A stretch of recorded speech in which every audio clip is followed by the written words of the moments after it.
Hello, नमस्कार, आदाब सलाम। मैं हूं असद मिर्जा, लेकर आया हूं आपका पसंदीदा कार्यक्रम विश्व दर्पण। आज के विश्व दर्पण प्रोग्राम में हम बात करेंगे हिंदुस्तान और अमेरिका के सीनियर वजीरों के दरमियान वाशिंगटन में होने वाली मुलाकात के बारे में। लेकिन आपने अगर अभी तक हमारा चैनल सब्सक्राइब नहीं किया है तो आपसे गुजारिश है कि हमारे चैनल को सब्सक्राइब करें और स्क्रीन के नीचे दिए गए बेल के साइन को जरूर दबाएं ताकि आपको हमारे लेटेस्ट वीडियो के अपलोड होने का नोटिफिकेशन फौरन मिल सके। तो आइए अब बात करते हैं हिंदुस्तान और अमेरिका के वजीर दिफा यानी मिनिस्टर ऑफ डिफेंस और वजीर खारजा यानी एक्सटर्नल अफेयर्स मिनिस्टर्स और अमेरिका के उनके हम मनसबों के दरमियान वॉशिंगटन में होने वाली बातचीत की। ये बातचीत क्या कहलाती है, इसके क्या मायने हैं, ये इस वक्त क्यों हो रही है, और आखिर में हम आपको ये बताने की कोशिश करेंगे कि इस पूरी बातचीत से अमेरिका आखिर हिंदुस्तान से क्या चाहता है। तो आइए बात शुरू करते हैं 2+2 डायलॉग की। 2+2 के मायने हैं कि इस तरीके की बातचीत में किसी भी दो मुल्कों के दो सीनियर वजीर, जो कि अमूमन या ज्यादातर डिफेंस मिनिस्टर और फॉरेन मिनिस्टर्स होते हैं, वो दोनों किसी जगह पर, ये चारों लोग दोनों में से किसी भी एक मुल्क में मिलते हैं।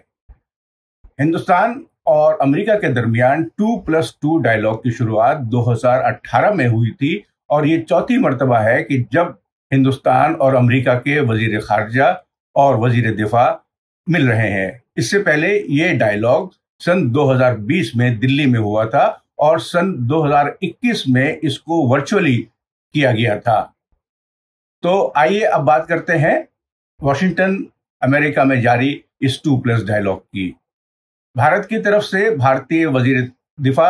यानी कि मिस्टर राजनाथ सिंह और भारतीय वजीर खारजा यानी कि मिस्टर एस जयशंकर वॉशिंगटन पहुंचे थे परसों, और कल उन्होंने अपने हम मनसबों यानी कि उन्होंने अपने हम मनसब अमेरिका के वजीर दिफा लॉर्ड ऑस्टिन और वहां के सेक्रेटरी ऑफ स्टेट या वजीर खारजा एंथोनी ब्लिंकन से मुलाकातें की। लेकिन इस पूरी मुलाकात में सबसे अहम बात यह हुई कि इतवार के रोज यानी कि 10 अप्रैल को वॉशिंगटन और नई दिल्ली में इस बात का ऐलान किया गया कि 2+ डायलॉग शुरू होने से पहले अमेरिका के सदर जो बाइडेन और भारतीय वजीर आजम नरेंद्र मोदी एक वर्चुअल मीटिंग करेंगे। लेकिन दोनों मुल्कों की जानिब से जो इस मुलाकात के बारे में तफसील बताई गई उसमें थोड़ा सा फर्क था। वॉशिंगटन से जारी प्रेस नोट में कहा गया था कि इस वर्चुअल मीटिंग में सदर बाइडेन और प्राइम मिनिस्टर मोदी पूरे दुनिया के और खास तौर से यूक्रेन के बारे में बातचीत करेंगे, जबकि भारतीय प्रेस नोट में कहा गया कि दोनों सीनियर लीडर्स पूरे आलमी सिस्टम या ग्लोबल सिस्टम के बारे में और मौजूदा ग्लोबल हालात के बारे में तस्करा करेंगे। यानी कि बातचीत शुरू होने से पहले ही ये बात साफ जाहिर हो रही थी कि दोनों मुल्कों का स्टैंड जो है या दोनों मुल्कों का मौक़िफ़ जो है वो कदरे मुख्तलिफ है। अमेरिका का पूरा फोकस इस 2+2 डायलॉग में और प्राइम मिनिस्टर मोदी से बात करने का भी सेंट्रल पॉइंट यूक्रेन था, जबकि हिंदुस्तान यूक्रेन या रूस को अपने बातचीत का मरकजी महवर या सेंट्रल पॉइंट बनाने के लिए तैयार नजर नहीं आ रहा था। हम कल वॉशिंगटन में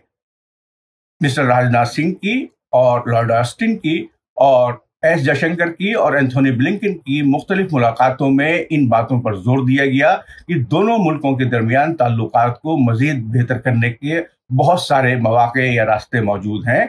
खास तौर से डिफेंस के शोबे में। और उसके अलावा इस डायलॉग के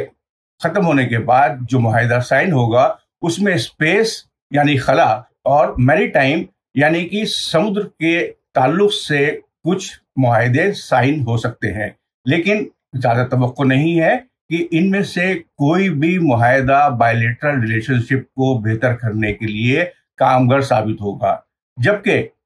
इन मुलाकातों से पहले अमेरिका ने एक साजगार माहौल बनाने के लिए कुछ ऐसे इक़दाम किए थे कि शायद उनका असर हिंदुस्तान के पॉलिसी मेकर्स पर हो। पिछले महीने के आखिर में अमेरिका के deputy national security adviser for economic affairs Daleep Singh Delhi तशरीफ लाए थे اور دلی میں انہوں نے کچھ اس طرح کے الفاظ اپنے اسٹیٹمنٹس میں استعمال کیے تھے جسے کہ ہندوستانی وزارت خارجہ اور ہندوستانی ڈپلومیٹس نے بالکل ان ڈپلومیٹک قرار دیا تھا۔ اس کے بعد وائٹ ہاؤس کی اسپوکس پرسن نے اس پورے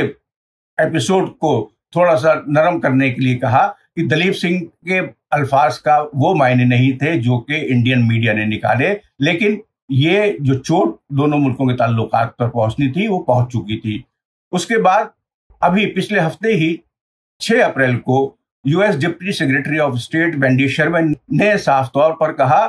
کہ امریکہ چاہتا ہے کہ ہندوستان روس سے دوریاں قائم کرے اور ہندوستان روس سے خام تیل یا پیٹرولیم اور اسلحہ خریدنا بند کرے۔ آج 49 دن ہو چکے ہیں روس اور یوکرین کے درمیان جاری جنگ کی، اور جس دن سے یہ جنگ شروع ہوئی ہے اس دن سے ہندوستان کا اسٹینڈ یہی رہا ہے کہ اس جنگ کو لڑائی کے ذریعے نہیں بلکہ آپسی بات چیت اور مصالحت کے ذریعے یعنی ڈپلومیٹک ذرائع کے ذریعے حل کرنا چاہیے، جبکہ امریکہ نے شروع سے ہی ایک روس مخالف اسٹینڈ لیا ہے اور روس کے خلاف پابندیاں بھی عائد کی ہیں، اور امریکہ مزید یہ چاہتا ہے کہ دنیا کے تمام ممالک اس کی بات مانیں اور روس کے خلاف پابندیاں یا سینکشنز جو عائد کی گئی ہیں اس کو پوری طرح نبھائیں۔ لیکن ہندوستان نے ان سینکشنز کو ماننے سے انکار کیا ہے، اور اقوام متحدہ یعنی کہ یونائٹڈ نیشنز میں اس کی سیکورٹی کونسل اور اس کی جنرل اسمبلی میں روس کے خلاف لائی گئے ریزولوشنز میں ووٹ دینے سے انکار کیا، یعنی کہ وہ ابسٹین رہا۔ مجموعی طور پر ان سب باتوں کا اثر یہی نظر آتا ہے کہ ہندوستان کسی بھی طریقے سے اپنے روس کے ساتھ تعلقات خراب نہیں کرنا چاہتا ہے، لیکن ساتھ ہی ساتھ وہ امریکہ سے بھی تعلقات بہتر رکھنا چاہتا ہے، جبکہ امریکہ کی شرط ہے کہ جو ملک اس کے ساتھ ہے وہ کھلے طور پر اس کے ساتھ رہے اور کسی بھی طریقے سے روس کی حمایت کرتا نظر نہیں آئے۔ اب یہ 2+2 ڈائلاگ جو واشنگٹن میں ہو رہے ہیں، اس کا مرکز ویسے تو یہ کہا گیا ہے کہ وہ انڈو پیسیفک کے بارے میں بات چیت کرے گا، یعنی کہ ہند بحر الکاہل سمندر کے بارے میں یا ہند پرشانت مہاساگر کے بارے میں، کیونکہ امریکہ کا ماننا ہے کہ اگر اس کو چین کا اثر کم کرنا ہے اس پورے ریجن میں یا اس پورے خطے میں تو اسے انڈو پیسیفک میں اپنی فوجیں بھیجنے کا حق حاصل ہے، اور اسے وہاں پر اپنی فوجوں کو اور طاقتور بنانا چاہیے، اور اس میں بھارت جو ہے وہ ایک کلیدی کردار ادا کر سکتا ہے۔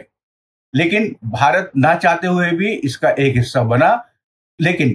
اس کے ساتھ ہی ساتھ یہ بات بھی سامنے ہے کہ ہندوستان کو کوارڈ جس میں کہ 4 ملک شامل ہیں اس سے کچھ حاصل نہیں ہونے والا ہے۔ شروع میں یہ کہا جا رہا تھا کہ شاید کوارڈ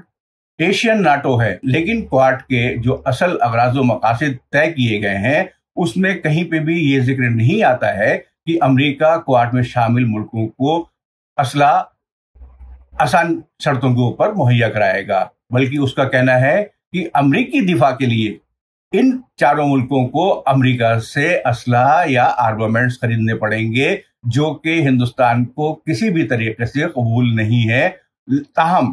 اس کے باوجود وہ کوارڈ میں شامل ہوا کیونکہ اس کو بھی چین سے خطرہ ہے، اور وہ یہ چاہتا ہے کہ چین کے خلاف اگر کبھی مستقبل میں چین کے ساتھ اس کے تعلقات خراب ہوں تو اسے کچھ ملکوں کی حمایت حاصل ہو، جبکہ اس کو یہ بھی معلوم ہے کہ وہ کسی بھی ملک کی حمایت کے اوپر پرماننٹ بھروسہ نہیں کر سکتا ہے۔ اگر کل چین کے ساتھ اس کے تعلقات خراب ہوتے ہیں اور چین کی فوجیں در اندازی کر کے ہندوستان میں داخل ہوتے ہیں تو وہ کسی بھی طریقے سے اس بات کی گارنٹی نہیں رکھتا ہے کہ امریکہ اس کی حمایت میں کھڑا ہوگا یا امریکہ چین کو کسی طرح سے روکنے کی کوشش کرے گا۔ یہ سب جیو پولیٹیکل ایشوز کے باوجود ہندوستان امریکہ کے ساتھ میں تعلقات بہتر کرنا چاہتا ہے، اور اسی سلسلے کی کڑی کے طور پر 2+2 کی کوارڈ کی یہ میٹنگ ہو رہی ہے، اور اسی لیے پرائم منسٹر مودی نے صدر جو بائیڈن سے ورچوئل میٹنگ کی، لیکن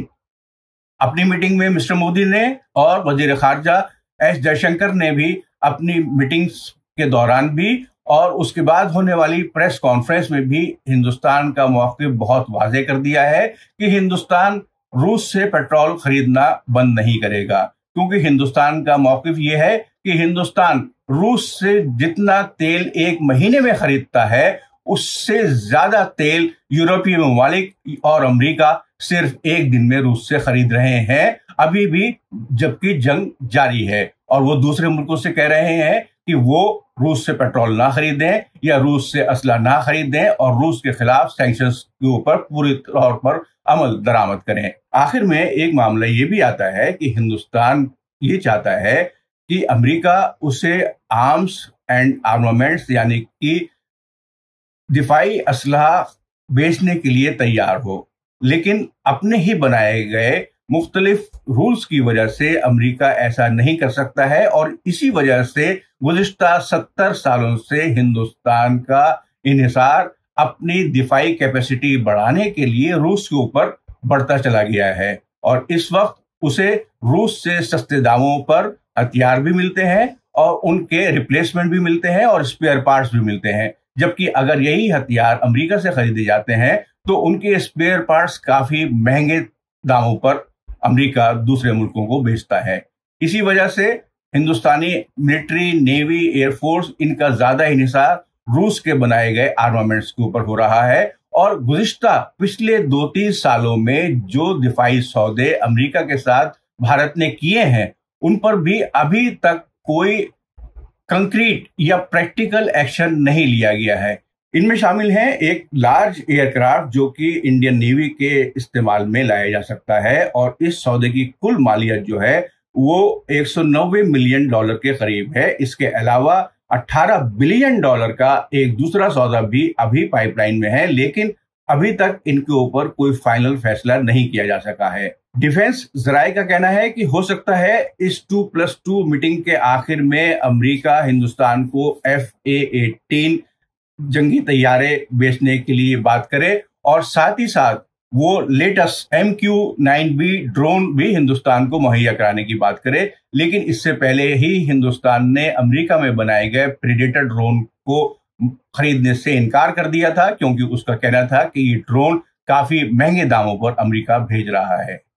अब आखिर में देखना ये होगा कि मजमूई तौर पर ये तफसीलें कि किसने क्या हासिल किया और किसने किसको क्या बेचा, ये 2-3 दिन के बाद ही वाज़ेह होंगी, क्योंकि अभी तक जो कुछ भी सोशल मीडिया पर सामने आ रहा है या जो कुछ भी अखबारात में तस्वीरें नजर आ रही हैं वो सिर्फ और सिर्फ फोटो ऑप्स कही जा सकती हैं और जमीनी सतह के ऊपर दोनों मुल्कों ने क्या पेशरफ्त की है या क्या कुछ हासिल किया है इस बारे में अभी तक कोई भी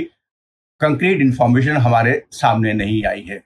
हम इस बारे में आपको मजीद जानकारी अपने आइंदा के एपिसोड्स में मुहैया कराते रहेंगे। उम्मीद है आपको आज का एपिसोड पसंद आया होगा। कमेंट बॉक्स के जरिए हमें अपनी राय से जरूर आगाह करें। अगले एपिसोड में आपसे फिर मुलाकात होगी। खुदा हाफिज, जय हिंद।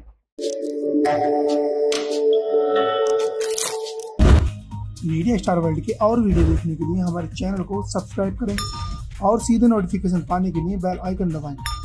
और अगर हमारी खबर सच्ची और अच्छी लगे तो अपने व्हाट्सएप, इंस्टाग्राम, फेसबुक और ट्विटर अकाउंट पर जरूर शेयर करें।